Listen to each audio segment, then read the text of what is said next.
Hi, I'm Stephen Slate from Slate Digital, And I'm Alex Oana from Slate Digital. and we are here talking about the newest plugin from Slate Digital called the Virtual Tape Machine. VTM for short. And when you think of the tape sound, it has this harmonically rich, smooth, fat sound.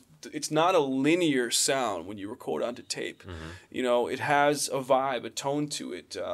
Now it's so, now that after having modeled tape and learning so much about what creates that sound, it's very interesting, to talk to Fabrice Gabriel, who's our algorithm designer and co-founder of Slate Digital. And he talks so much about these findings, after his thorough research into what makes a tape machine sound the way it does.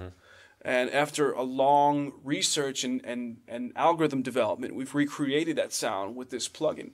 And like all of our plugins, we aim to make a plugin that was so authentic in its sonic recreation that even professionals like Howie Weinberg, the famous master engineer who works over or has a studio over at the Slate campus, could not identify the real sound that we recorded from that same digital sound with this tape emulation plugin. That's excuse me, that's the ideal with any kind of virtual model of something analog, is that the people who are most familiar with using these tools every day, if they can't tell the difference between the plug-in version and, for instance, Howie Weinberg's own, it's his own machine, right? A80, half-inch machine that's like mastered hundreds of very famous records, True. Then you're doing something right. It's true. And, I would always hear about people saying, oh, well, this digital plugin's good. This, analog model digital plugin's good, but it's just, it's not quite what the analog counterpart does. And I said to myself, I never want people to say that about Slate Digital plugins. I wanted to model analog with the most sophisticated DSP that we could possibly create, to the point where people's ears just simply could not articulate the difference between what the plugin was recreating and what the analog circuit path was recreating. So let me ask you something, because I've heard some, plug-in emulations of tape, for example, that tend to overhype it, or there's too much. It doesn't sound like really working on tape to me, Well, a lot of companies, I can understand why they would do something like that, because so many people who would use these type of plugins might not be experienced in using actual tape machines. So they don't know what a tape machine actually does. They might never get to use a 2-inch tape machine. Most studios today don't have 2-inch tape machines, or they might have them, but they're stored in a tech room somewhere, uncalibrated. So what they might do is say, just to make sure that people hear a huge sonic impact that's so different from their current audio, they'll overhype the low end or do something to make the algorithm more noticeable. But we decided that the beauty of tape is what it does, and its essence is gorgeous, and we don't need to enhance that in any way. And it's so beautiful what this plugin does. I've already put it on, so many of my new mixes, and it's like that magic emotion that comes through the music just becomes alive. It's amazing because you can actually put on all your channels and then and listen to the effect, and when you bypass it, it's like your whole mix collapses. away. The excitement goes away. The emotion goes away. That's kind of the thing I notice most about tape.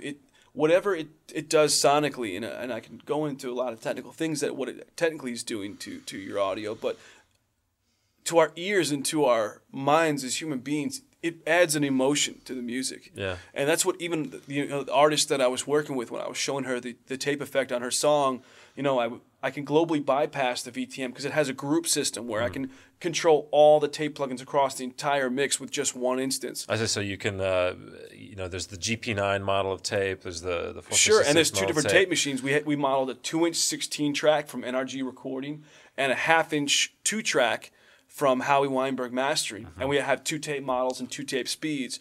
And we can, gang all of them together in different groups so I can quickly bypass them. And when I bypassed them, this artist said, something's wrong. It doesn't sound sad anymore. It was a sad song, but she goes, it sounds less sad. That's what she said. Yeah. And to me, that was like, okay, it's lost some of its emotion because this tape, harmonics and saturation was adding this color and was enhancing the vibe of the mix so much that it created an emotional impact or loss thereof when I bypassed it. it. I think right there it justifies everything that we're doing with these, the virtual analog collection. It's like, what is legitimate and what's useful about these tools that we associate with vintage gear. And it's ultimately, whether it's, transformers or Class A circuitry or harmonics that come off a tape, it all adds up to being that it becomes more emotional. It makes music a more emotional experience. I agree. And, I'm so happy with the outcome of what the VTM does. And I can't imagine another mix that I do without it. And how I use it is I put the 2-inch model on all of my tracks as the very first insert. The second insert, of course, being the Virtual Console Collection, another plugin that we make. So exactly like it would be in real life. Exactly. You hit the tape, you hit the console. Jinx.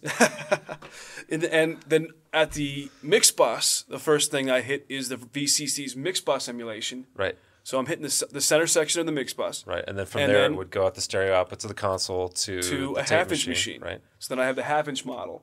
And both of those combined create this amazing effect that recreates the sound of recording to tape, mixing through a console, and then printing to a half-inch tape machine. So that's the virtual tape machine. Slate Digital.